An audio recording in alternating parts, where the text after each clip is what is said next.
Welcome back to 60 Minutes. I've just returned from Sweden, where something happened that I never would have imagined in such a wonderful country.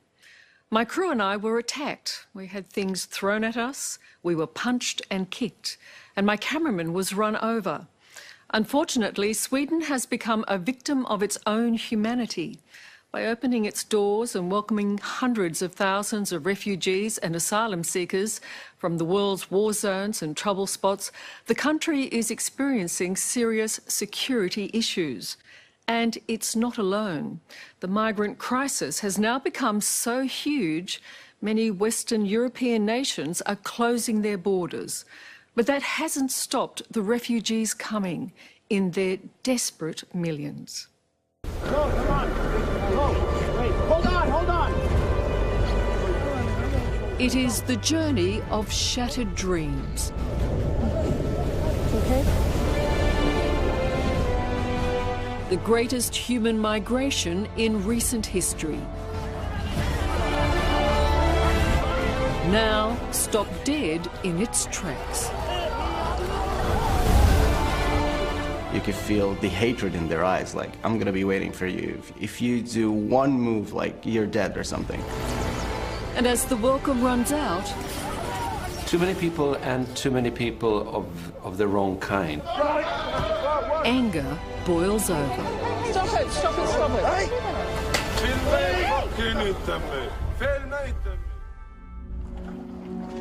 It's early morning on the Greek island of Lesbos. And Ricardo Matteo and his team are preparing to search for the boatloads of refugees who will have already embarked on their journey from Turkey. A perilous crossing that has so far claimed 4,000 lives. You've been doing this for a while now. Yes. Has it surprised you, the number of people who keep coming? Yes, every day. When the weather is good, we have many people coming. We didn't expect so much people. Ricardo and his crew are Portuguese maritime police, helping Greece in the face of an overwhelming refugee crisis. And we're barely out of the harbour when we see the human face of that crisis. A small boat with, it seems, 2 or 3 people aboard, actually concealing more than 35 men, women and children. Okay, come on, this girl with this baby, come on. Yes. Hey, hold on, you have to hold on. Don't let go, hold on. Hold. Two hands. The Portuguese crew may sound tough, but this is about saving lives. Hold on. Come here. Hold the baby. Hold the baby. Sit there.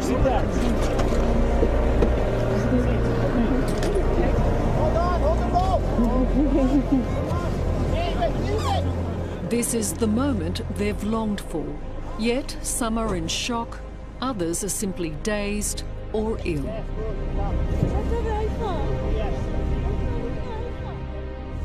So they've gone from one boat to another. That one took them from hell. This one's taking them to what they hope will be a new life. I can't say that that's going to happen now. They are, for now, the lucky ones.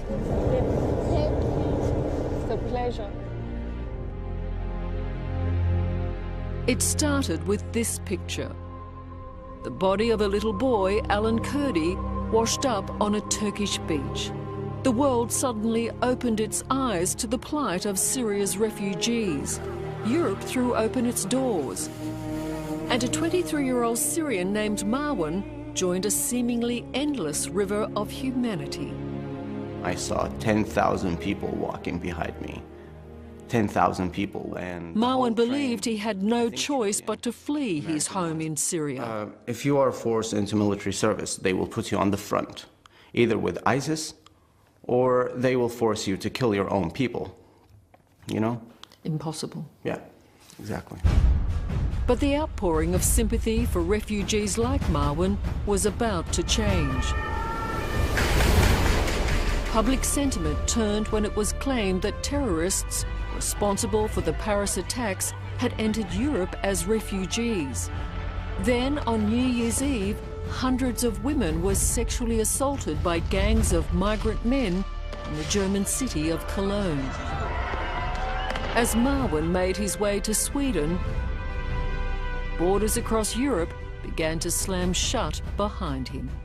I think Europe now is, at the door of a great change because of this huge influx that they had. But they always get the focus on the negative side of the refugees. Yes, because I think understandably people are worried about terrorism. Yeah. They're worried about cultural differences. Yeah.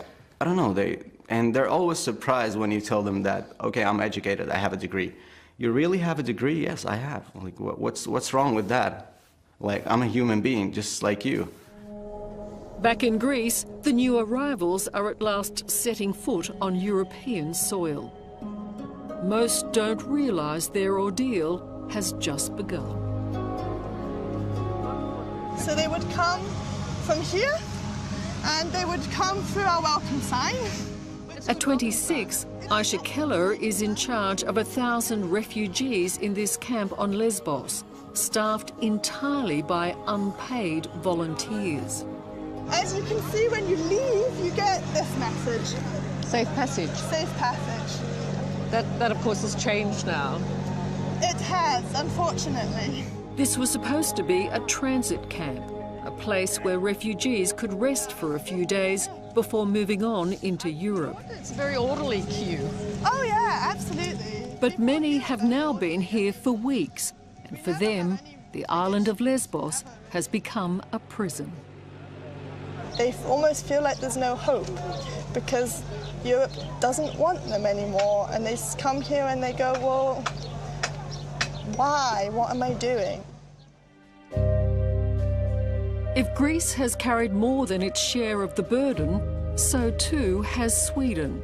A nation with less than half the population of Australia took in 165,000 refugees last year alone and is starting to buckle under the pressure. This is a country that's barely coping. Only 6 months ago, Sweden was proudly proclaiming itself the humanitarian superpower of the world. Now it's closing its borders to refugees without identity papers. And its neighbours are being even tougher. Denmark is stripping asylum seekers of valuables to help pay for their upkeep, confiscating cash and jewellery, basically everything except wedding rings. The message couldn't be clearer. Please, no more refugees. Is it refugee overload? Yes, it's a refugee overload. That's a good word. Just too many people? Too many people, and too many people of the wrong kind. Like many of his countrymen, Jan Hunnesson is calling time. This one-time school teacher and more recently political activist says Sweden is on the brink of an economic and cultural disaster. The problem with a generous welfare state like Sweden is that we're very, very soft. And this is an example, he says, of Sweden's too trusting acceptance of young refugees. Men posing as boys to claim special treatment. This is an athlete, and he's called Sweden's fastest 14-year-old. So he is said to be a 14-year-old? Yes. It's a bit hilarious, but if you're 18 and above, you don't get the benefits that you get if you're under 18, and you can't be thrown out with the same kind of laws and force. Will the generosity stop? Well, if you call it that generosity to ruin your own country, yes, it has to stop, but I think we're still generous. Have you seen your fellow refugee? Yeah. Let this side down. Of course, you always have, like, really bad refugees. People who just, take everything for free, who cannot wait, to take their chance. It's frustrating. It is frustrating, but, you got to keep strong. You got to do it for yourself and for your family, and I hope I'll be able to prove something, actually. For all its generosity, Sweden is now grappling with communities of disaffected migrants who can't find jobs and have few prospects. The country's image was shattered 3 years ago when riots broke out in the Stockholm suburb of Husby. There are now 55 declared no-go zones in Sweden where police have to escort ambulances to ensure their safety. And as we found out, the temperature is similar in the suburb of Rinkeby, home to mostly Somali migrants. Within minutes of us arriving, a group of young men make it clear we're not wanted and deliberately run down our cameraman. Whoops! Nej men vad fan! Hey, hey, hey, hey. Go on! Shit! What happened? You all right? Your leg? It's a little more hostile than I had anticipated. Okay, welcome to Rinkeby. It's also called Little Mogadishu.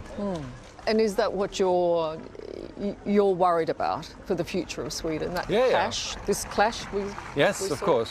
Now, one of your film crew members was run over by a car here, and it took us 1.5 minutes. So yes, we're literally just out of the car and aggression. they didn't have any reason to do that, did they? No, well, definitely not. No. We call the police.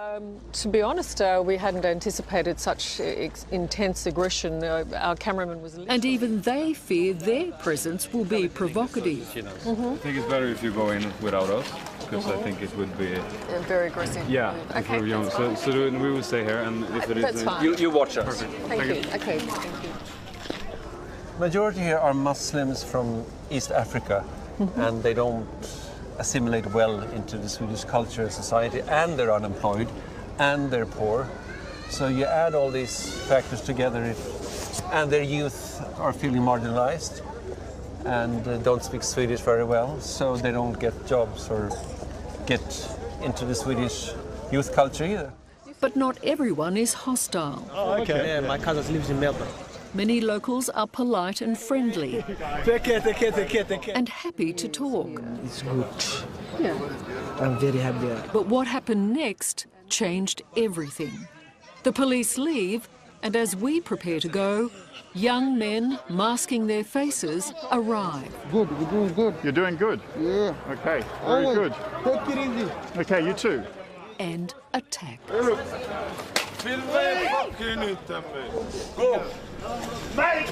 Go! Don't you touch me! Okay, we're gonna drink. Excuse me. Please, please. Get out of here. No, we are leaving, but you don't need to hurt us. There's no need to be unkind. Hey, You can't film. No, don't do it. The gang's attention turns when a local intervenes and drives his mobility scooter into the most violent attacker. Move. We've been individually attacked. Soundman has been punched, the producer's been punched, you've been run over, the cameraman. We've all been assaulted and insulted. It's best we leave. For refugees like Marwan, the hostility and the changing mood in his adopted country make him uneasy about his future. There is a part of you that's fearful that you will be turned back. Yeah, of course. You always have doubt. We're human beings. We always have doubt. There are no easy answers, no simple solutions to this epic humanitarian crisis. But there are still plenty of people trying to help. Young men and women who could be leading comfortable lives, but who choose not to look the other way. Everyone who's in this camp crossed from Turkey to Greece, and everyone who arrives says it's one of the most terrifying things they've ever done. They know what they're letting themselves in for. You don't let yourself in for that if you have a different option. What do you feel when you're helping children on board? How do you cope? Every day we have this experience. For me, for today, it's worse because yesterday I was a father, and today I look at the children in a different way. It breaks your heart. Yes, and now I'm a father. Oh my God. Really breaks your Look, heart. I'm shaking. Yeah, I can understand. Yes. Do their faces stay with you? Yes, it's every day like this.